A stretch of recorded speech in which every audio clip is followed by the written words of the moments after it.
Gurih, seger banget. Benar baunya ih. Ada yang layak dikonsumsi dan ada yang beracun. Manis, asam, seger.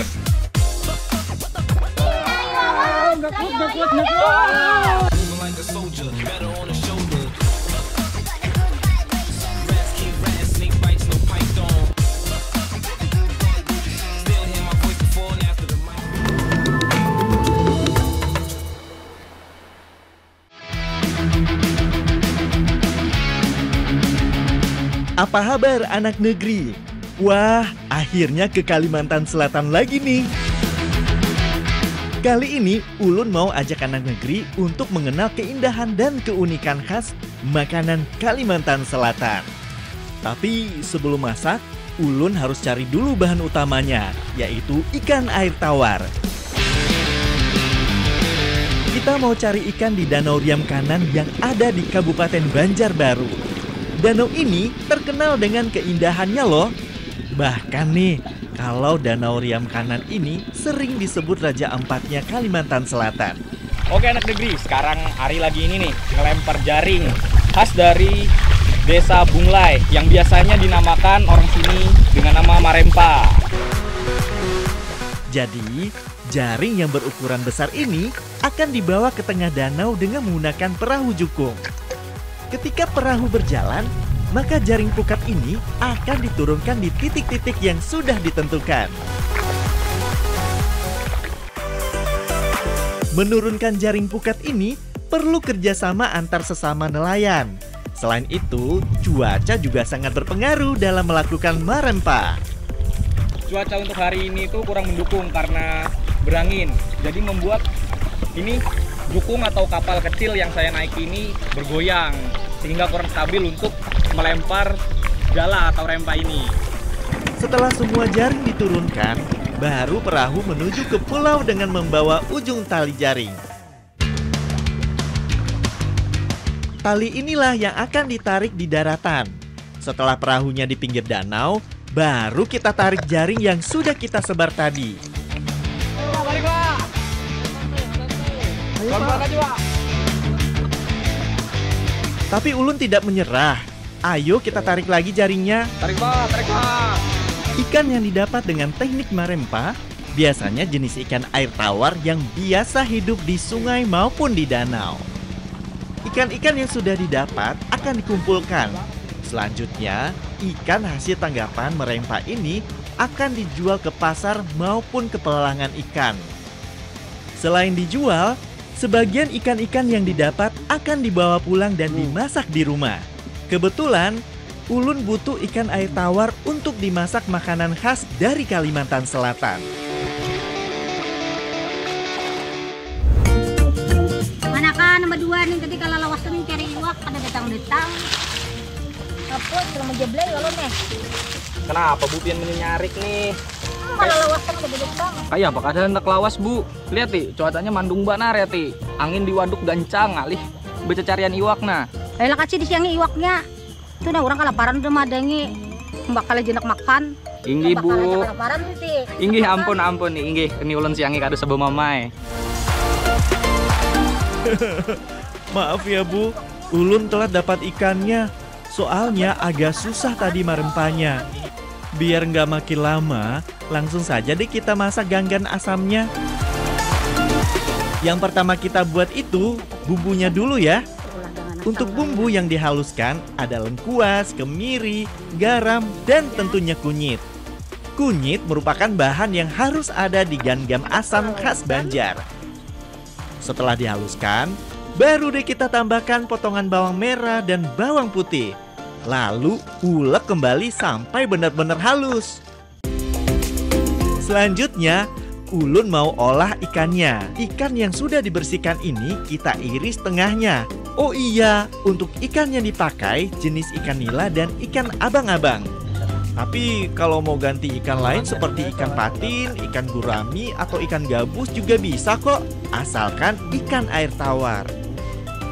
Setelah diiris bagian badannya, selanjutnya akan diberikan perasan jeruk lemon untuk hilangkan bau amis dan memberi rasa segar pada ikannya. Oh iya, hampir lupa. kita siapkan juga bahan pelengkapnya. Cabai rawit, cabai merah, dan tomat ini bukan diulek ya, tapi dipotong kecil-kecil untuk bahan pelengkap gan-gan asamnya. Biar makin lezat, kita tambahkan juga potongan kacang panjang, kembang kol, dan timun. Kesemua bahan-bahan tadi dipotong kecil-kecil sesuai selera saja ya. Aja are masuk ke dalam panci. Oke. Iwak segala semuanya sayur-sayurnya. Siap, Bu.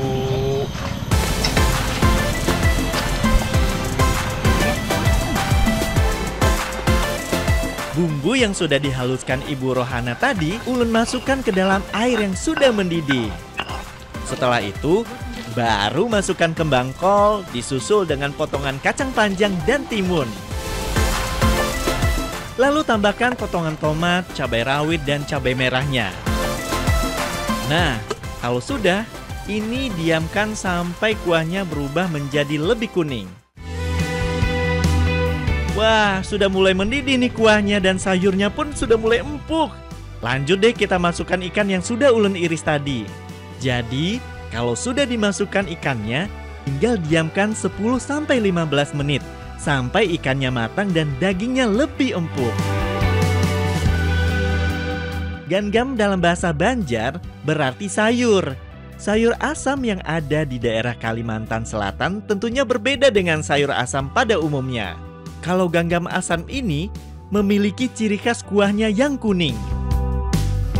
Nah, dan sanak sabratan, masakannya udah jadi nih. Wah, dari aromanya bikin lapar banget nih. Mari Pak, Bu, kita cobain masakannya langsung. Ayo, dicoba. Wah, memang nih cita rasa gangam asam ini segar dan asam anak negeri. Kuahnya pun beda dari yang lain. Terasa banget kunyitnya.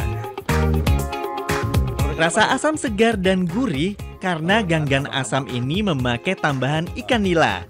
Ganggan asam ini paling pas deh kalau dimakan dengan nasi putih hangat. Rasa dari masakan ini tuh, wah, gurih, seger banget.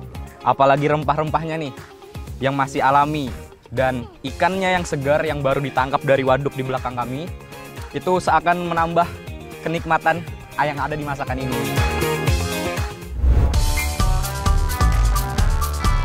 Ikan tangkapan ulun masih banyak. Kayaknya bisa diolah jadi satu makanan khas lagi nih. Tapi ada bahan yang kurang. Langsung saja deh kita cari bahannya di kebun. Nang kayak apa julak? Pohonnya julak. Oh, nang tinggi ini kah?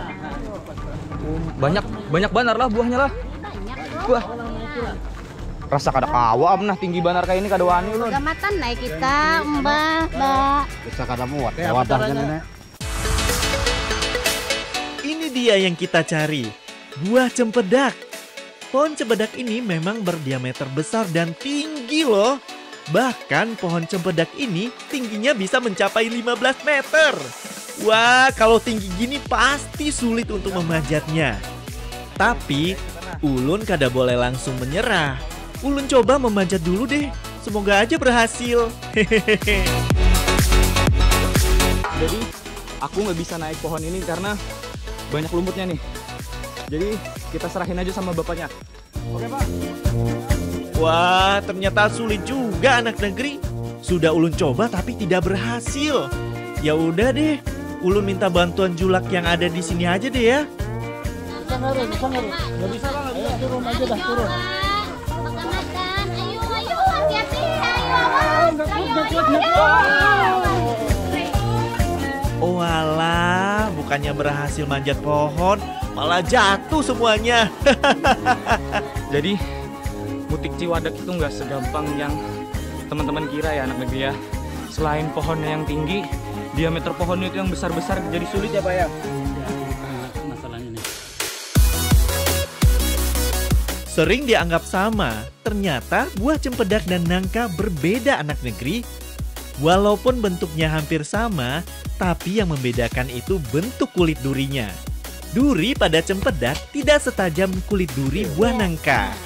Yang paling bisa membedakan itu aromanya. Kalau cempedak itu aromanya lebih menyengat daripada buah nangka. Masih di atas pohon saja sudah terasa kan aroma kuat dari buah cempedaknya? Wah, kayaknya sudah banyak nih cempedak yang sudah matang. Langsung saja Bu Soraya, kita ambil buah cempedaknya. Di Kabupaten Banjar, Kalimantan Selatan, banyak olahan cempedak. Mengolah buah cempedak itu biasa, tapi di Kalimantan Selatan yang dimasak itu kulit cempedaknya. Gimana? Unik kan? Nah, kebetulan cempedaknya sudah ada nih. Daripada dibilang hoax, langsung aja deh ulun buktikan.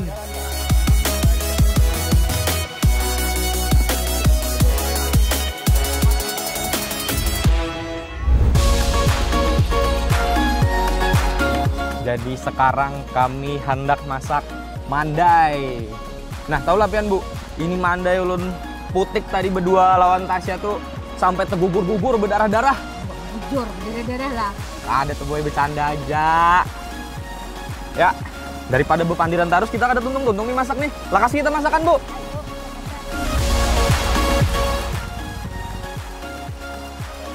Mandai atau mandai merupakan makanan unik dari Kalimantan Selatan yang terbuat dari kulit cempedak yang difermentasi.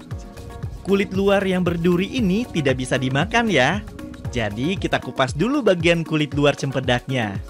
Setelah bersih seperti ini, baru kita belah buah cempedaknya.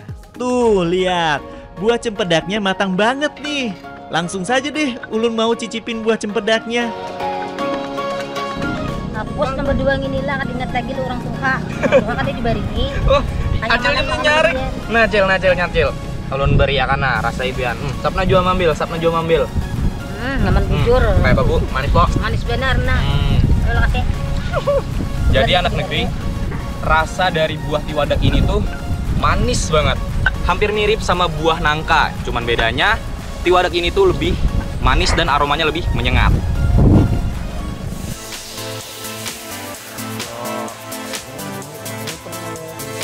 Untuk membuat mandai yang dipakai itu kulit bagian dalam cempedak. Jadi, kulit yang sudah tidak ada buahnya ini kita potong menjadi lebih kecil-kecil. Nah, setelah menjadi potongan kecil seperti ini, baru kita tambahkan garam secukupnya. Garam inilah yang menjadi bahan penting untuk fermentasi kulit cempedaknya. Setelah diaduk dan diberikan garam, baru kulit cempedaknya disimpan di wadah untuk difermentasikan selama 3-4 hari. Ma, uyuhnya Bu berapa lah gerang ini jadinya Bu? 3 hari, kan biasanya biar nyaman jeruknya. 3 hari lawas ya Bu. Mak, kita nih anak pemasakan sudah lapar nah. Lapar Hari apa sudah. ini? Ya tenang aja. Oh enggak, kok aku menyelap lah.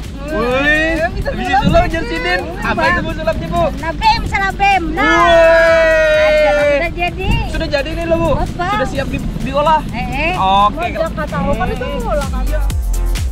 Mandai tidak hanya menggunakan kulit cempedak saja. Ada juga bahan tambahan lain seperti ikan. Ikan yang sudah dibersihkan ini kita potong menjadi beberapa bagian. Biar makin enak, kita bumbuin dulu ya.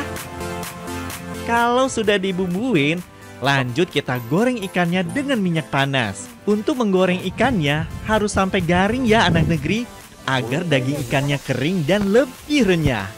Kalau ikannya sudah berubah warna menjadi coklat seperti ini, tandanya sudah matang. Langsung deh diangkat saja ikannya. Lanjut anak negeri, kita buat bumbunya. Bahan-bahan yang dihaluskan itu ada bawang merah, bawang putih, garam, dan cabai rawit. Ulek semua bahan tadi sampai menjadi halus ya. Untuk cabai merah, cabai hijau, dan tomat tidak perlu diulek. Cukup dipotong kecil-kecil seperti ini.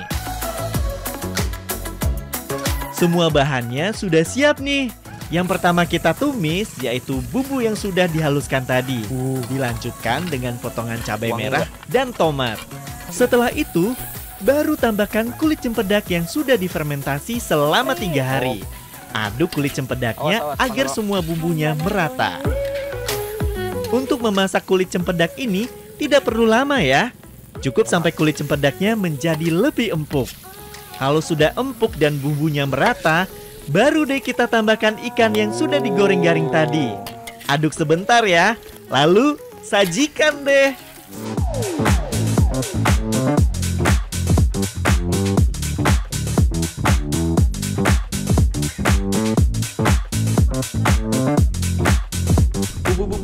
sih dulu ke sana.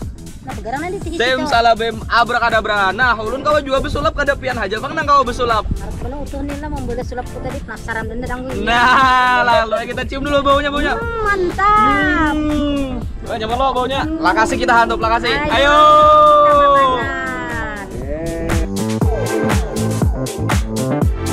Masyarakat Banjar sangat menyukai mandai. Dikarenakan teksturnya yang berserat namun lembut. Tidak hanya itu saja, mandai cempedak ketika dimakan kenyal serta tidak mudah hancur. Terlebih lagi, banyak juga yang mengolah mandai dengan tambahan cumi kering, daging, ataupun ikan goreng atau bakar. Nah, ini yang ulun makan wahin ini adalah mandai. Mandai ini memiliki cita rasa yang gurih sedikit asin karena memang hasil fermentasi selama kurang lebih 3 hari. Dan mandai ini memang aslinya cuman kulit tiwadak atau kulit cempedak.